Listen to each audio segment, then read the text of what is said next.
परीक्षित का अनशन व्रत और सुखदेव जी का आगमन।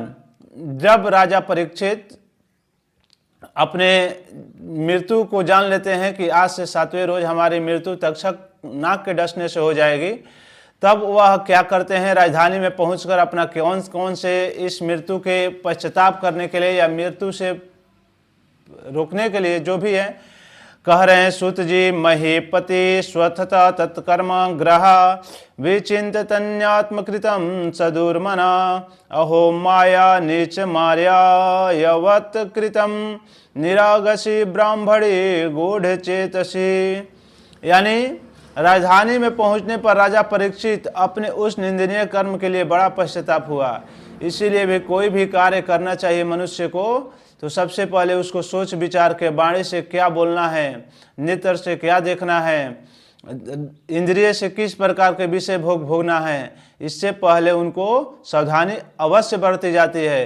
क्योंकि जो चीज़ अगर आप कर देते हैं उसको पश्चाताप करने से भी आपका कुछ नहीं रह जाएगा। इसी प्रकार राजा परीक्षित इस अपने घोर कर्म के प्रति पश्चाताप करते हैं। वे अत्यंत उदास हो गए और सोचने लगे कि मैंने निरपराध अपना तेज छिपाए हुए ब्राह्मण साथ अन्यार पुष्पों के समान बड़ा नीच व्यवहार, पुरुषों के समान बड़ा नीच व्यवहार किया। यह पुरुषों के लिए कर्म नहीं है कि दूसरे के गले में सांप डाल देना तो दूसरे को धृत कर्म करना। यह बड़ी खेद की बात है। अवश्य ही महात्मा के अपमान के फल का स्वरूप शीघ्र से शीघ्र मुझ पर कोई घोर विपत्ति आवेगी। उनको भी यह बात का आगमन हो गया कि हमारे ऊपर इस प्रकार के हमने जो अपराध किया है इसके लिए हमें घोर दंड से दंड सजा भुगतने पड़ेगी। ध्रुवम ततो में कृत देवलेनाद दुर्यंतम व्यसनम नति धीर्गात तदस्तु कामत्व निष्कृताय में यथ न कुर्या पुनरेव मदा अदैव राज्यम बलम मृद कुशम प्रकोपितम ब्रह्मकूलाना में द्रव्य भरदर्श्य पुनरन्मेत भूत पापेयसी धीरी देव गुभ्य। मैं भी ऐसा ही चाहता हूँ, वे भी वह चाहते हैं कि मेरे इस घोर कर्म के प्रति कोई ना कोई अवश्य हमको जरूर इसका फल मिले, क्योंकि उससे मेरे पाप का प्रायश्चित हो जाएगा और फिर मैं ऐसा काम करने का दुस्साहस नहीं करूंगा।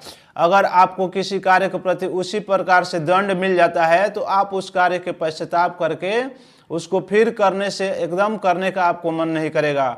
ब्राह्मणों की क्रोधाग्नि आज ही मेरे राज्य में सेना और भरे भूरे खजाने का जलाकर खाक कर दे, जिससे भी कभी मुझ दृष्टि ब्राह्मण देवता और गौ के प्रति ऐसा पाप बुद्धि न हो।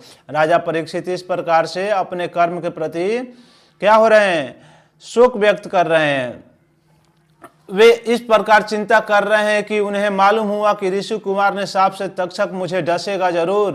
तब उनको जब तक्षक नाग डसेगा इस बात को भी उनका भय हो गया और उसके बाद से वह अपना जो भी है आसक्त हो जाते हैं और अपना सोचा हुआ बहुत दिनों से संसार में आसक्त जो रहता है मुझे शीघ्र ये वैराग्य, अब उनके मन में आया कि हमको वैराग्य धारण कर लेना चाहिए, इसी से मुझे जो भी है सब पापों से मुक्ति मिल जाएगी।